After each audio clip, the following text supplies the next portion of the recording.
Seguindo na mesma liña dos últimos anos de distinguir a un colectivo destacado co gallo do 8M, o Concello de Ribeira decidiu homenaxear as mulleres das forzas e corpos de seguridade. O Salón de Plenos acolleu este solemne acto ao que asistiron 16 mulleres policías, tanto locais como nacionais, e gardas civis. Entre elas, Noelia Pago, inspectora responsable da Oficina de Igualdade en Galicia, quen explicou os principais obxectivos deste órgano. En definitiva, se trata de que la Policía Nacional trabaje desde una perspectiva de género, identificando el efecto que una decisión aparentemente neutra pueda tener tanto en hombres como en mujeres.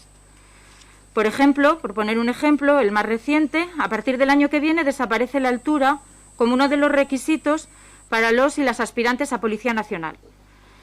Ello tras realizar un estudio y observar que con la altura que se exigía para los hombres podían acceder al cuerpo el 80% de ellos. Y en cambio, con la altura que se exigía a las mujeres, tan solo el 20% podía acceder, constituyendo esto una discriminación para nosotras. O acto contou tamén coa participación da subdelegada do Goberno na provincia da Coruña, María Rivas, quen incidiu no carácter reivindicativo desta data, lembrando que aínda queda moito por facer en vista da escasa representación feminina nos corpos de seguridade. Na Garda Civil falamos de en torno a un 8,5%, na Policía Nacional un 12%, nas policías locais entre un 9 e un 12%.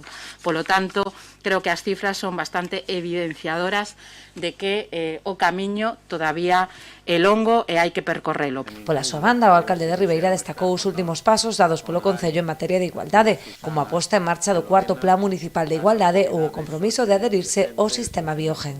Vamos co cuarto Plan de Igualdade, ademais que temos o compromiso de entrar no programa Biogen tan pronto logremos pois a incorporación dos novos 4 axentes que en este caso están pois para sacar os seus exámenes e seguir contribuindo pois realmente a poder seguir mellorando toda a prestación que desde un concello podemos dar.